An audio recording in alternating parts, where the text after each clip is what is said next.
کسی شخص کے بارے میں آپ کو اندازہ کرنا ہو تو دیکھ لیجئے اس کی طلب دنیا کا کیا حال ہے اور طلب عقبہ کا کیا حال ہے۔ سورہ قیامہ میں اللہ تعالیٰ ایک شکوے کے انداز میں نوع انسانی سے کہہ رہے ہیں، نہیں، تمہارا اصل مرض یہ ہے کہ تم دنیا عاجلہ کو پسند کرتے ہو، اس سے محبت کرتے ہو۔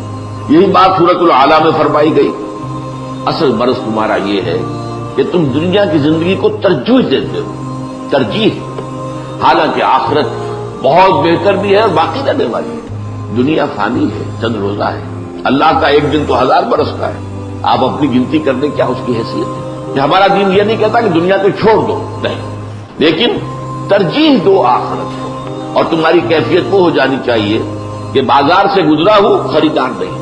اسی طرح جو بات ہے بڑے ہی کانٹے کے انداز میں کہی گئی ہے سورہ کہف کے آغاز میں، یہ جو کچھ زمین پر ہے ہم نے اس سے زمین کا بناؤ سنہار بنا دیا ہے تاکہ ہم آزمائیں کہ کون ہے ان میں سے بہتر اعمال کرنے والے۔ یہ امتحان ہے۔ اس دنیا کی زیبائشیں، آرائشیں، آیا آپ ان کے طالب بن گئے؟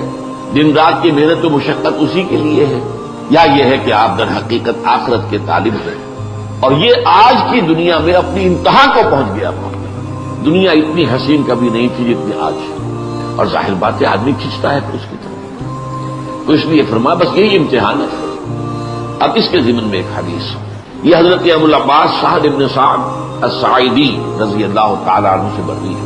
وہ فرماتے ہیں ایک شخص حضور صلی اللہ علیہ وسلم کی خدمت میں حاضر ہوا اور اس نے کہا، اے اللہ کے رسول صلی اللہ علیہ وسلم، میری رہنمائی فرمائیے کسی ایسے عمل کی طرف کہ جب میں اس پر عمل کر لوں تو اللہ مجھ سے محبت کرنے لگے اور لوگ بھی مجھ سے محبت کرنے لگے۔ اب جواب کیا ہے؟ فقال، دنیا میں زہد اختیار کرو، اللہ تم سے محبت کرے گا۔ یعنی دنیا کی آسائشوں، آرائشوں، عیاشیوں، لذتوں، ان سے بچو، کم سے کم ضرورتیں پوری ہو رہی ہیں، بس اس سے زیادہ کی حوث نہ ہو سکتا ہے کہ اگر زیادہ دے دیتا تو میرے اندر اخلاقی طور پر زوال آ جاتا، میں عیاشیوں بدماشیوں میں مبتلا ہو جاتا، تو میرے لیے تو یہ کم جو ہے یہی در حقیقت بہت غنیمت ہے، اسی میں عافیت ہے۔ تو دنیا میں ذوق اختیار کرو گے اگر تو اللہ تعالیٰ تم سے محبت کرے گا۔ اب اس کے ضمن میں 2 اور حدیثیں آپ کو سناتا ہوں، بہت ہی عمدہ۔ حضور فرماتے ہیں، ایک صحابی جو اس کے راوی ہیں وہ کہتے ہیں کہ حضور نے مجھے میرے کندھے سے پکڑا اور فرمایا، دیکھو دنیا میں ایسے رہو گویا تم اجنبی ہو۔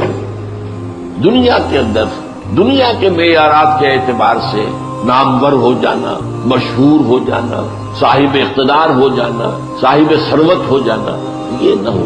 دنیا میں رہو جیسے کہ اجنبی، گویا کہ یہ تمہارا وطن نہیں ہے، تمہارا وطن تو آخرہ ہے، تمہارا گھر تو آخرت ہے۔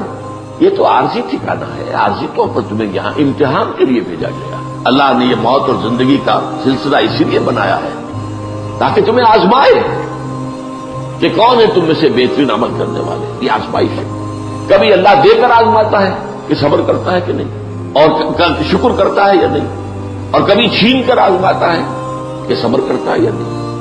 حرف شکایت زبان پر نہ آئے، اللہ کی طرف سے ہے۔ ایک دوسری حدیث میں سن لیجیے، یہ بڑی پیاری ہے۔ حضور نے فرمایا، مالی ولی دنیا، دیکھو مجھے تمہاری اس دنیا سے کیا سروکار ہے۔ میری مثال تو اس شخص کی ہے، ایک سوار، لیکن وہ ایک درخت کے نیچے تھوڑی دیر کے لیے استراحت کے لیے اس کے سائے میں وہ استراحت کے لیے رک جاتا ہے، پھر اس کے بعد وہ چھوڑتا ہے اور اپنی منزل لیتا ہے۔ ظاہر بات ہے کہ وہ عارضی قیام تھا، یہ اس کا وطن نہیں ہے، یہ اس کا گھر نہیں ہے، یہ اس کی منزل نہیں ہے۔ اسی طرح یہ دنیا تمہاری منزل نہیں ہے، تمہارا گھر نہیں ہے، تمہارا وطن نہیں ہے۔ حضور نے فرمایا، انما الدنیا خلقت لکم وانتم خلقتم للآخرہ، یہ دنیا تمہارے لیے پیدا کی گئی کیونکہ اسی میں تمہارا امتحان ہونا ہے، لیکن بہرحال اس میں اللہ نے تمہاری ضرورتوں کو پورا کرنے کی جو چیزیں رکھی ہیں ان کو استعمال کرو، لیکن یہ کہ اس کو مطلوب اور مقصود اور محبوب نہ بنا دو۔ دنیا میں رہو، کوئی حد نہیں، کن فی دنیا، رہو دنیا میں، اور دوسری یہ مجھے تمہاری دنیا سے کیا سروکار۔ ایک اور حدیث ہے، ایک صحابی فرماتے ہیں کہ میں حاضر ہوا تو میں نے دیکھا کہ حضور پر عجیب کیفیت ہے کہ آپ جیسے کہ اپنے دونوں ہاتھوں سے کسی چیز کو دھکا دے رہے ہیں۔ میں تو دیکھتا رہا، اس کی بات کر جب یہ کیفیت ختم ہوئی میں نے پوچھا، حضور یہ کیا معاملہ؟